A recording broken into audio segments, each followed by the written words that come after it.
months when our world changed here in our community, and tell us what's coming before us. And so, Governor, on behalf of residents of Pasadena and all of Southern California and California, I'd like to thank you and the First Partner for your efforts on behalf of each family and all of us collectively. Quiero darle las gracias a todos los que están aquí, a la primera pareja, Jennifer Siebel Newsom, y al gobernador Newsom, por estar aquí con todos nosotros, nuestro senador y todos los representantes públicos que están aquí. Queremos darle las gracias por todo lo que hicieron para ayudar a nuestras familias, para ayudar a nuestra comunidad en un tiempo que es un tiempo no en nuestra vida, pero es un tiempo en el tiempo de toda la historia.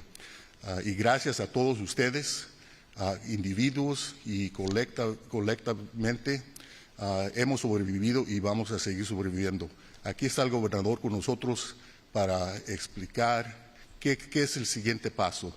Y quiero darle las gracias al gobernador de parte de todos los individuos, familias en nuestra comunidad y todos nosotros como una comunidad. Gracias, gobernador.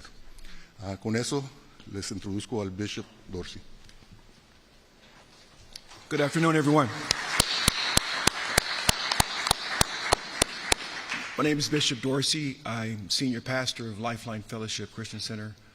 We lost our church and we lost our van to the Eden Canyon fire. And I do also want to thank our outstanding governor and all elected officials for being here. As Mayor mentioned, this is the 6-month midterm.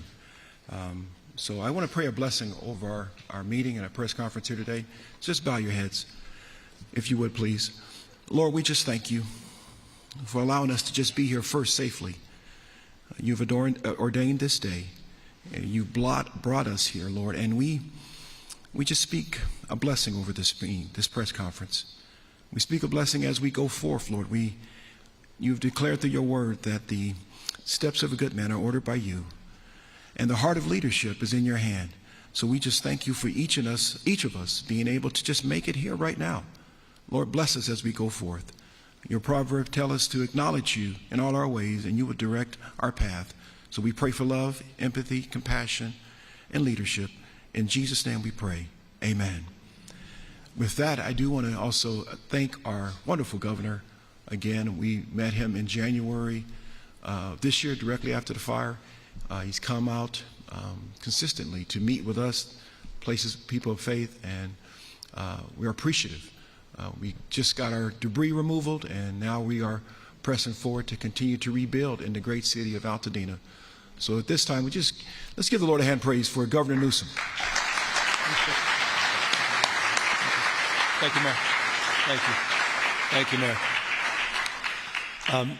Bishop, thank you. Mr. Mayor, thank you so much to all of you assembled here today, a lot of dignitaries, a lot of leaders, particularly men and women in uniform that are here that have helped us advance the cause that we're highlighting here today, members of the Assembly and the Senate, members of my own team, but in particular, I just want to thank Senator Padilla for being here, Congressman Sherman, and of course, Congresswoman Chu. I want to thank Supervisor Barger. We'll speak all of them in a brief moment. But I wanted just to briefly sort of mark this moment, this 6-month anniversary, with a very short presentation to sort of highlight foundationally where we've been. I think it goes without saying that disasters test us. And I think at this moment it's appropriate to remind ourselves that there are people that are not here. 30 lives that were lost because of this tragedy. And I should just highlight, we're Pasadena Community College. I'm grateful that we're here. Altadena in particular, a special community. Altadena, the average life lost was 77 years old. You had great-grandparents, not just grandparents. You had a father and a son that died. You had brothers and sisters, aunts, uncles that perished in this fire. 30 lives lost. It, I hope, puts in perspective the moment we're in. And I hope it also puts in perspective how blessed, Bishop, we are to be here, to be members many of you of this remarkable community, and to have the opportunity to be part of this recovery. Recovery, after all, is what defines us. It's not what happens to us, it's how we respond to what happens to us. And it's that response that I wanted to just briefly highlight here today. As was noted, the Bishop, one of the beneficiaries of some debris removal, this has been the fastest fire recovery in terms of debris removal in modern history. I'll remind you that this process began to unfold the second phase of debris removal after the hazardous debris removal was removed within 30 days after the initiation of the fire. That second phase began on February 11th. I'd, by the way, be remiss if I didn't highlight, in particular, Bob Fenton, who's here from FEMA, who understandably deserves that recognition. Thank you, Bob. No one better. He committed to a 30-day process in partnership with the EPA on the first phase, and concurrently was working to advance in partnership with the U.S. Army Corps Phase 2, beginning in February 11th. This process that unfolded over the course of the last 6 months is put, I think, in perspective as it relates to this slide. Over 2,000 homes per month that debris was removed. To put that in perspective, you can look, Lahaina, of course, is unique in every way because of the difficulties of taking debris off an island. But you can compare just fire very familiar to many Angelenos, the Woolsey fire, 132 homes per month. Compare that to 2,000 homes per month, 15x faster in terms of that overall debris removal. 12,048 homes, not structures and not damaged, but completely destroyed, 12,000 homes. We had an opt-in process that people, I think, very familiar with, this ROE process, a right to entry. There were just less than 2,000 people that opted out, which I think is extraordinary. At the time, we anticipated a substantially higher number of people would do it themselves. But the overwhelming majority had confidence in the work that Bob and his team and the Office of Emergency Services in partnership with our Army Corps, and they opted in, 9,576. You can see the number of parcels cleared. Just a few hundred haven't been cleared, and they're in the process, as we speak, of being cleared. All told, 96% now of all the debris has been removed. We could say it's substantially complete.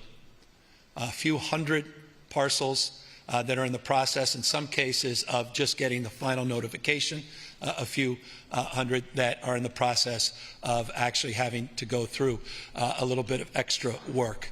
And this was all advanced because of the support that we were afforded, the confidence that we were provided early on with President Biden, who was here at the ignition of the first flames of this fire, was a stone throw away from the fire Palisades and the Eaton fire scar. And he stayed in town to secure that 100% reimbursement, 100% support from the federal government. Said the answer is yes before we even asked the question. And I just want to honor that, because that's something I assure you we can't take for granted. And I just want to thank President Joe Biden for being there and initiating this process and affording us the opportunity to be in the position we are today. Thank you.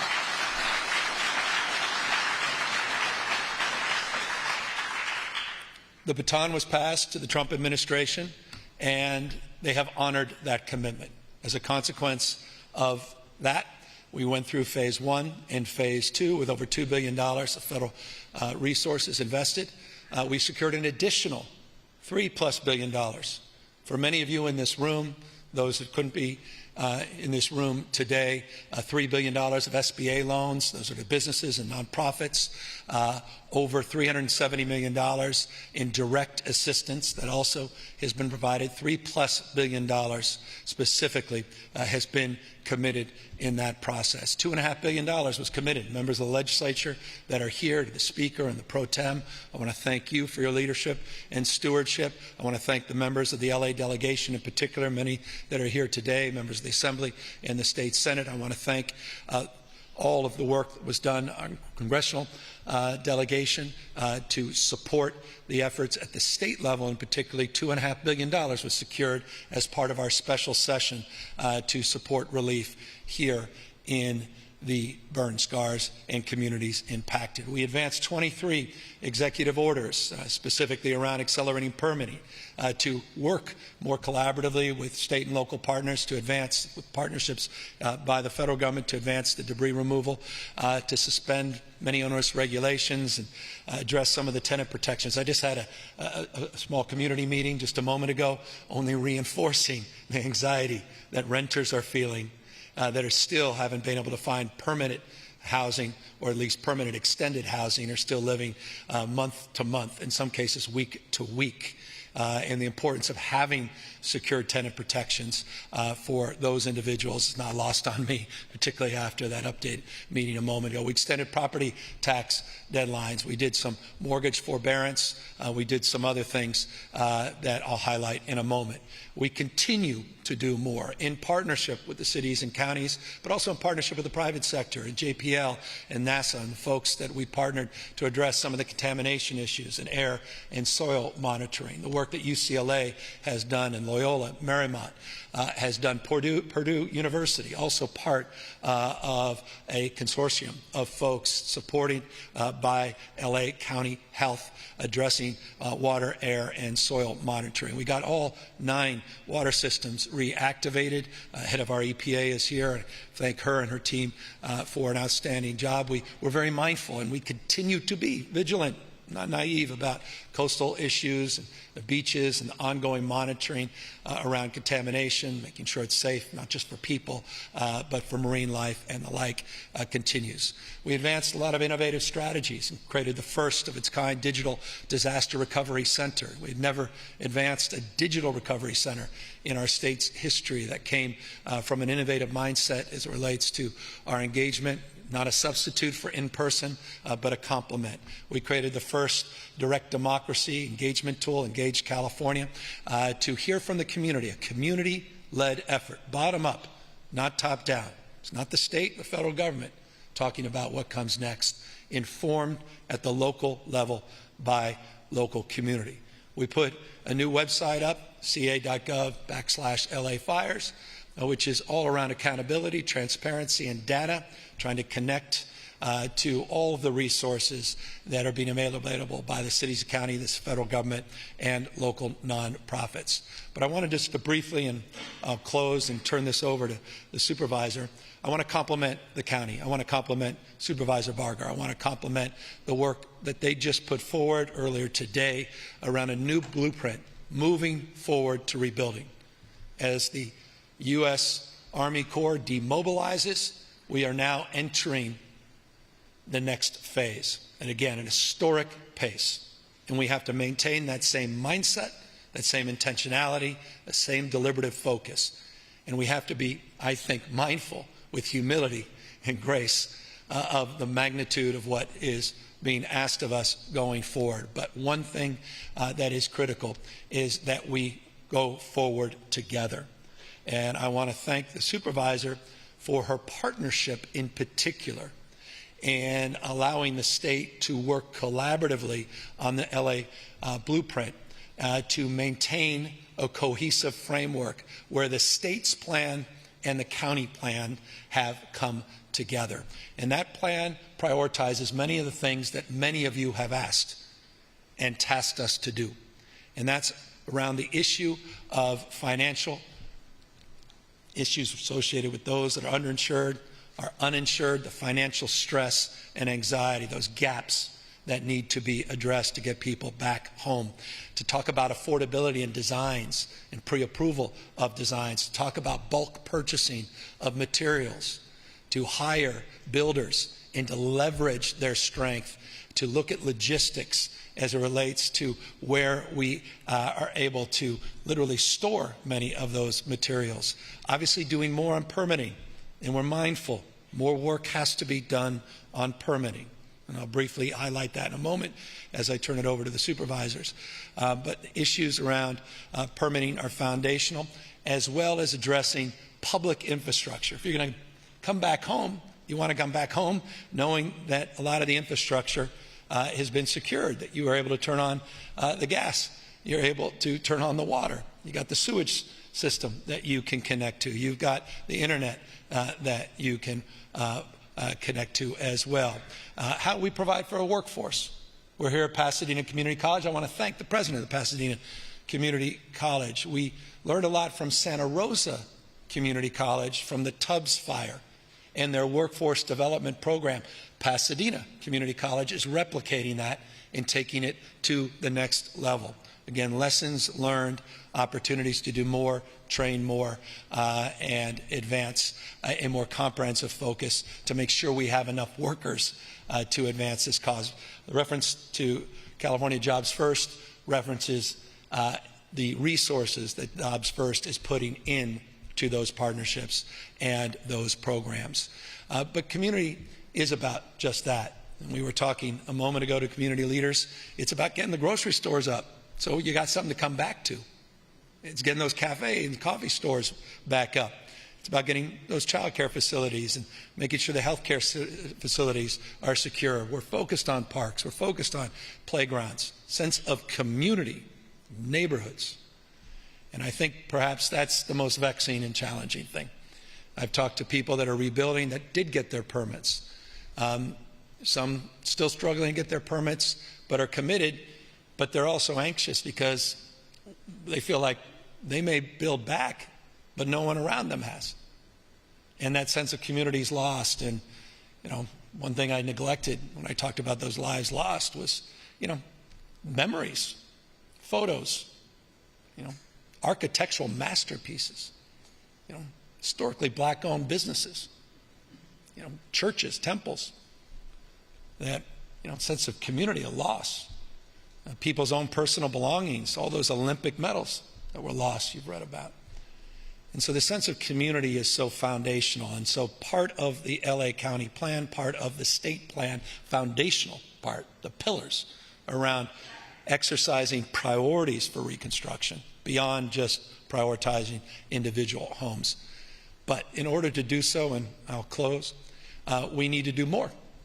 And we need to be better in terms of accelerating these efforts. And so today I'll be signing another executive order addressing some of the issues that the city and county have requested of me to address as it relates for like-to-like reconstruction beyond the 110% footprint, to address some new codes that are non-life safety related that the city and county want to waive in order to reduce the cost of construction. At the same time, we advance our support in partnership with new technologies, particularly this Archistar, this new AI technology for permitting that I don't want to get ahead of myself, but that the city and county will be announcing, I believe, later this week to fast track the delivery on the promoted promises of a one-stop shop. So new executive order that we'll be putting out, more in the queue as we continue to iterate and do more moving forward. So it's time now for me to move forward, and we have a number of speakers, but I just want to conclude by thanking all of those that I just met with. Thank you again for reminding me the work we have to do. I didn't talk about the insurance market. There's so many things we can talk about today, but one thing I just want to highlight is all the outstanding leaders. I mentioned Bob Fenton. I'd be remiss if I didn't mention Nancy Ward, the head of the Office of Emergency Service, who's a pro. She's next level. To the 2,500 plus, General, I think it was over 2,500 of your men and women, the National Guard, that were tasked for purpose, not for politics. You've been listening to Governor Newsom updating us on the rebuilding process and the importance of working together. He also talked about signing an executive order for like-to-like rebuilding. Of course, we will continue to monitor this and bring you the latest on KCAL News at 4 o'clock. We've committed to following the stories of those affected by the wildfires. Arena Nakano spoke with Pacific Palisades resident Rob Hoover as his home was burning. Well, she updates us on how he and his family are coping 6 months later. It's been 6 months since Rob Hoover's life changed forever. I was sitting right here. We first met the now 52-year-old on January 8th while his 3-bedroom home on Jacone Way in Pacific Palisades was still burning. I don't understand how this could happen here. He was visibly shaken after spending hours biking up the hill praying he'd find an heirloom, anything to take back to his daughter. All of her stuff from when she was born is just gone. I mean, I came back to see if I could get a tool or something out of here. Nothing. In the last 6 months, half his property has been cleared. This is what the Army Corps of Engineers did. Walking up to what was the front door, he takes a moment to absorb it all. Oh, well. Noticing the Christmas lights somehow survived, but nothing else. So many of these old ornaments from my great-great-grandparents. As we spend more time on his empty lot, his emotions come out. Anger, I guess. Yes, the winds were strong and he knew the risks, but he asked why didn't he see any help? Not one truck, not one fireman up my street and up Enchanted, not one. I mean, that's ridiculous. Come on. His temporary home now is a 40-minute drive south. It's a small furnished apartment costing almost 3 times his monthly mortgage. But their dog, Oakley, wasn't welcome. Finding a place that accepts pets really narrows it down. Oakley is staying at Hoover's parents' home while they rebuild their lives. But he says their to-do list is seemingly endless. Getting our lot cleared, getting it tested by the EPA, getting your mail forwarded, getting school figured out. He still has to pay his property tax. There's no dwelling, we still have to pay for the land. And then there's the battle with the home insurance company. He says they've completely lost his trust. The fact that we're getting nickeled and dimed, it's unacceptable. Hoover puts on a brave face for his now 13-year-old daughter, who he says is taking this surprisingly well. Desperate to find a sense of normalcy, he searched for her very first stuffed animal. So we're actually looking for strollers, and I saw this, and so I ended up buying it for her. And they don't make it anymore, so I found it on eBay so that she could have something to remember. Hoover says some days the reality is too hard to bear, and it's difficult to look ahead into the future. I mention his grown-out beard. Oh. Which he says he hasn't shaved since the fire. Something I can hide behind. From what? From you. From everything. Many of his neighbors have had to sell their land. Hoover hopes to rebuild, but wonders if it's even worth it. Best case scenario, we would have to live somewhere else for 4 years. Then my daughter's out of high school, so what's the point? If this calamity has taught him anything, he says it's to trust your gut, be proactive, and love your family. Give yourself 15 minutes. Go find, I get the chills, go find everything that means something to you and make sure you know where it's at. If you can put it all together in one place, that's great. Because when the time comes and you have to leave and you don't have time to go and get the stuff, you're gonna regret it, believe me. Number 2 is take care of your children, because this is really hard. It's hard on me and it's gotta be hard on them. We want to check in with our meteorologist, Paul Diano. It's a nice warm day today, but things are really about to heat up. We are going to heat up, and it's interesting because it's all about the wind direction, because today, which will turn out to be the coolest or least hot day of the week, we are completely cloud-free. It has been that way all morning in our inland deserts. Has been that way all morning in the Inland Empire. Orange County has been cloud-free now for 2 hours, and the last little bit of cloud cover off the LA coastline has moved out. Even Ventura County is now clearing out. But despite that, we still have a slight onshore breeze, and that will allow temperatures to not get that hot today. So let's talk about what we have going on outside right now. We have A current temperature of 80 in Los Angeles. That's warm, but it's not hot. 77 in the mountains, 87 in Santa Clarita. San Bernardino currently 84 degrees. We're looking at 86 for Temecula. We are in the low 90s for Lancaster and Palmdale. So it's going to be warm to hot today, just like it was over the weekend. But these are near normal temperatures. Beginning Wednesday, when the wind direction changes, that same sunshine is now going to warm us up to where we have a next weather alert. We've issued this for Wednesday, Thursday, and Friday. 3 straight days where many of our inland communities, the Inland Empire, our inland valleys, and our inland deserts will likely see temperatures at or above 100 degrees. And overnight lows are going to be pretty warm as well, only dropping down to about 70 degrees. So today is warm with sunshine. As we head toward the end of the week, it'll be very hot with sunshine. One place where temperatures aren't going to change are beaches. Just enough of an onshore breeze, literally right along the coastline, will keep your temperatures in check. The rest of us will be up to 10 degrees hotter between now and the end of this week. Amy, back to you. All right, Paul, thanks so much.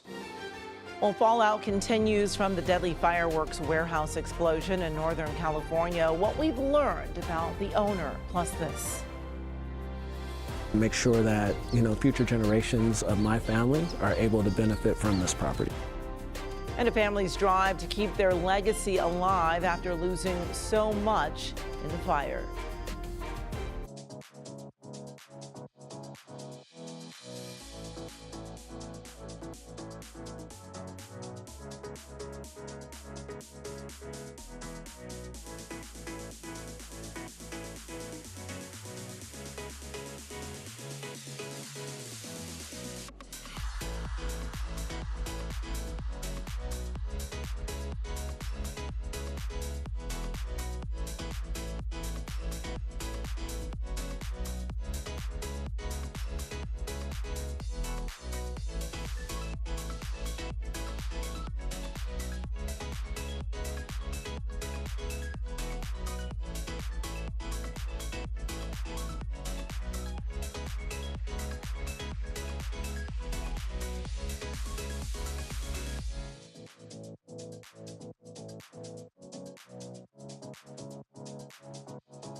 Investigators are now working to identify the 7 bodies recovered from a powerful explosion at a fireworks warehouse in Northern California.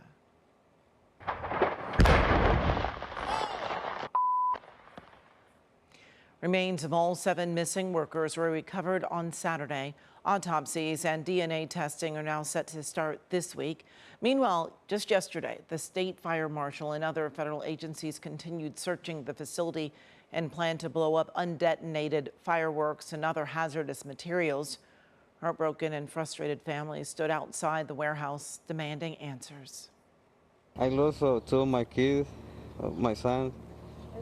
I asked for justice. Everybody say the same thing, that they don't do anything good for us.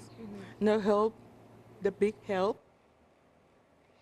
Investigators say a fire broke out on Tuesday and then quickly spread, causing the explosion that leveled the building and rattled nearby neighborhoods. The property is owned by a Yolo County Sheriff's Lieutenant, and county officials say the warehouse was not permitted to store fireworks. Well, it was a messy and polluted scene along our coastline after the January wildfires. Next, we're going to get an update from Heal the Bay to see how our ocean are doing, and 6 months later.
In Altadena, the Eaton fire destroyed Donnie Kinsey's 2 family homes. KCAL's Lori Perez saw him amongst the rubble, brought to tears by the ruins. She checked back in on the artist and teacher 6 months later. It's hard coming up here. It's hard seeing what used to be here. It was easier when I could actually see like burned things, but now that everything is gone, it really hurts. For Donnie Kinsey, it's the absence that echoes, the leveled landscape making the neighborhood he's known all his life in some ways unfamiliar. There was a tree line there. There were houses up there. 6 months after the Eaton fire burned the family home he shared with his sister. Yeah, I had a garage here. There's another 2-car garage. And took their childhood home where their parents still lived just a mile away. This was all my parents' hard work. His grief seems to grow with every memory. Most of my issues have been mental health issues. Financially, you know, it's crazy losing everything and having all of your finances stay the same. You know, like your job's there, your bank account's still there, it didn't burn up, you know, so it's not like you lost everything, but it's little things like my little red wagon from when I was, a kid coming down this driveway, or all of my artwork. Like, that part really hurt. An artist and grade school teacher, Kinsey put his life on the line to save his family's legacy. 2 homes, 4 generations raised here, one of the few places where black families could buy houses in the redlined Los Angeles of the 1950s.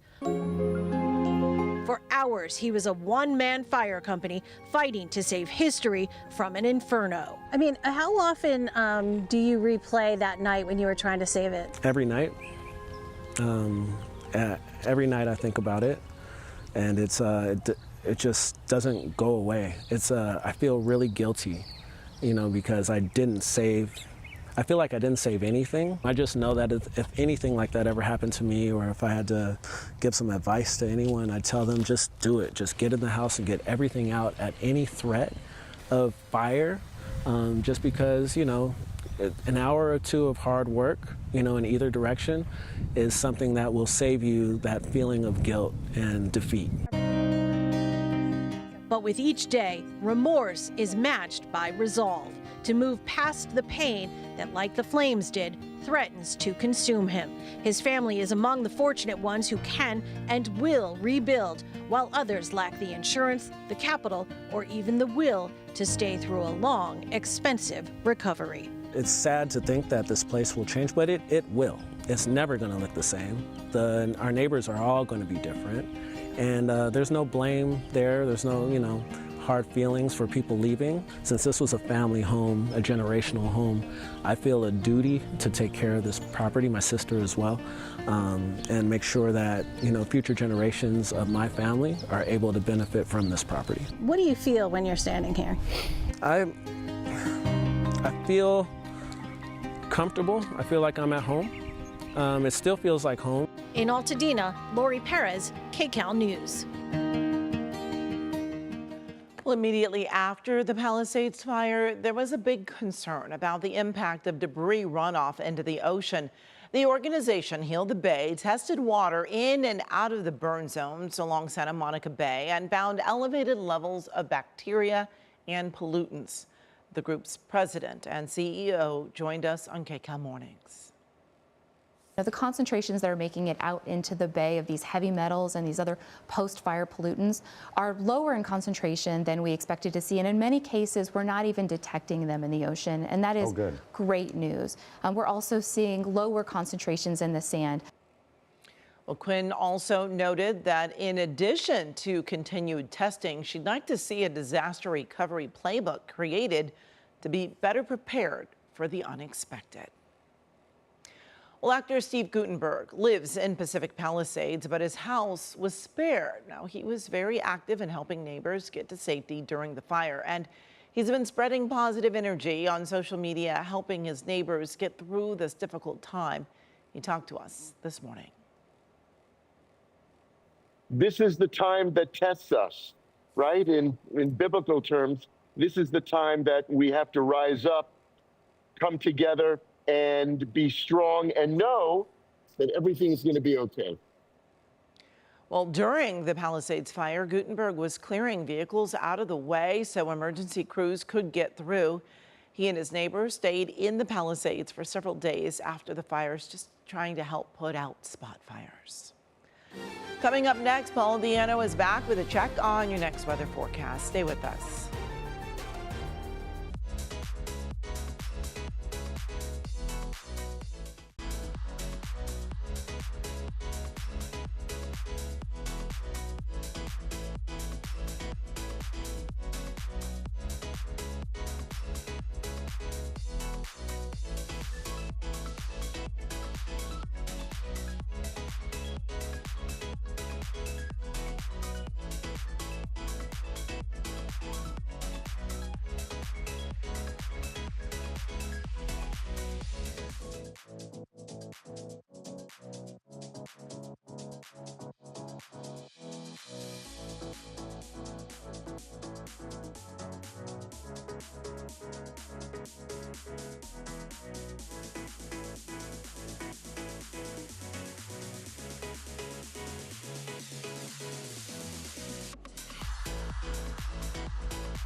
Well, finding love in the digital age isn't easy, and sometimes a clever bio doesn't cut it. That's why more singles are turning to professional photographers to spice up their dating profiles.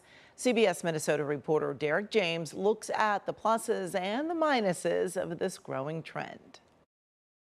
Cheers! Yes! Alicia Anderson is taking a shot. Beautiful. At love. I've had quite a few friends find success in dating online, so I decided to recently make that switch. At 36, Anderson is seeking genuine connection. When I was initially making my profile, I was struggling to find pictures.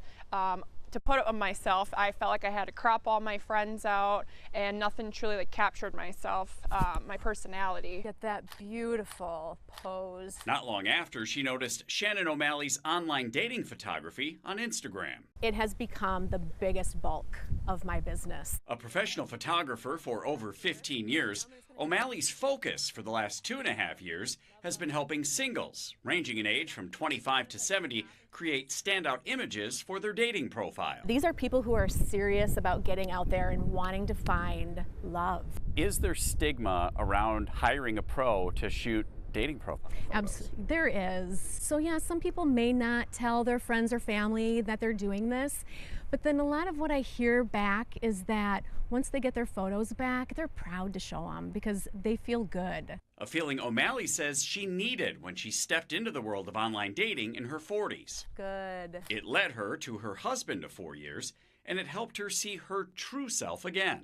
Good. But it just gave me this profound empowerment of like, oh, there I am. We can lose sight of ourselves easily. An important lesson O'Malley passes on to clients like Anderson in each one of her shoots. The pictures definitely have worked for me, but also I just feel so good about myself. And that, she says, is worth the investment.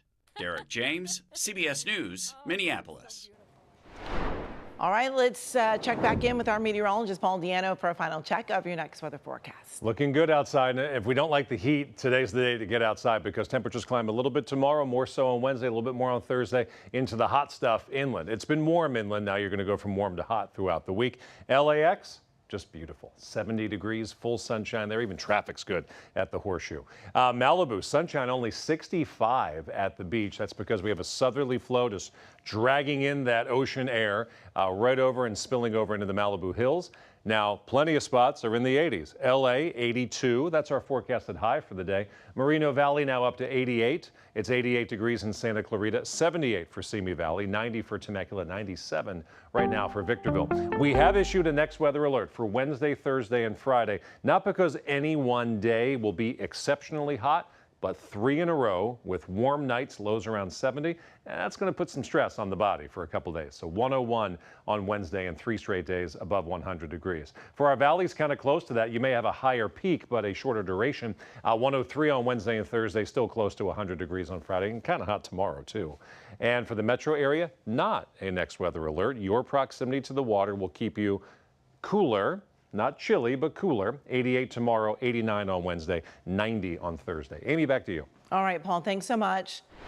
Time now to check the markets and your money. We're just minutes away from the stock market close. This is a live look at the big board. Right now, the Dow is down 440 points. Well, we want to thank you for watching KCAL News at Noon. Remember, the news continues right now, streaming on CBS News Los Angeles. See you right back here at 4 o'clock.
Investigators are now working to identify the 7 bodies recovered from a powerful explosion at a fireworks warehouse in Northern California.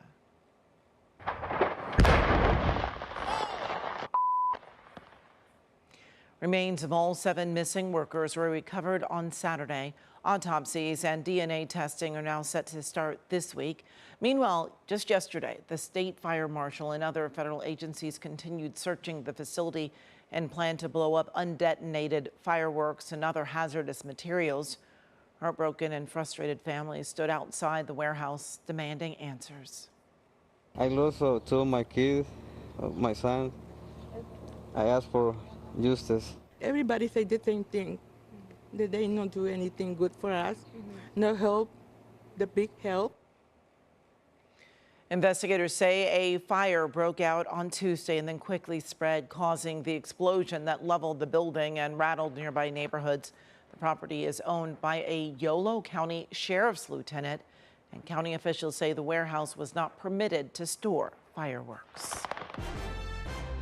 Well, it was a messy and polluted scene along our coastline after the January wildfires. Next, we're going to get an update from Heal the Bay to see how our ocean are doing, and 6 months later.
In Altadena, the Eaton fire destroyed Donnie Kinsey's 2 family homes. KCAL's Lori Perez saw him amongst the rubble, brought to tears by the ruins. She checked back in on the artist and teacher 6 months later. It's hard coming up here. It's hard seeing what used to be here. It was easier when I could actually see like burned things, but now that everything is gone, it really hurts. For Donnie Kinsey, it's the absence that echoes. The leveled landscape making the neighborhood he's known all his life, in some ways, unfamiliar. There was a tree line there. There were houses up there. 6 months after the Eden fire burned the family home he shared with his sister. Yeah, I had a garage here. There's another 2-car garage. And took their childhood home where their parents still lived just a mile away. This was all my parents' hard work. His grief seems to grow with every memory. Most of my issues have been mental health issues. Financially, you know, it's crazy losing everything and having all of your finances stay the same. You know, like your job's there, your bank account's still there, it didn't burn up, you know, so it's not like you lost everything, but it's little things like my little red wagon from when I was, you know, a kid coming down this driveway, or all of my artwork. Like that part really hurt. An artist and grade school teacher, Kinsey put his life on the line to save his family's legacy. 2 homes, 4 generations raised here, one of the few places where black families could buy houses in the redlined Los Angeles of the 1950s. For hours, he was a one-man fire company fighting to save history from an inferno. I mean, how often do you replay that night when you were trying to save it? Every night. Every night I think about it, and it just doesn't go away. I feel really guilty, you know, because I feel like I didn't save anything. I just know that if anything like that ever happened to me, or if I had to give some advice to anyone, I'd tell them just do it. Just get in the house and get everything out at any threat of fire, just because, you know, an hour or 2 of hard work, you know, in either direction is something that will save you that feeling of guilt and defeat. But with each day, remorse is matched by resolve to move past the pain that, like the flames did, threatens to consume him. His family is among the fortunate ones who can and will rebuild, while others lack the insurance, the capital, or even the will to stay through a long, expensive recovery. It's sad to think that this place will change, but it will. It's never going to look the same.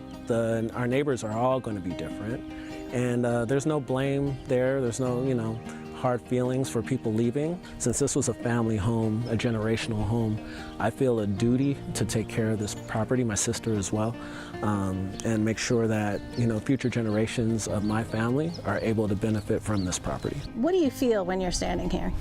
I feel comfortable. I feel like I'm at home. It still feels like home. In Altadena, Lori Perez, KCAL News.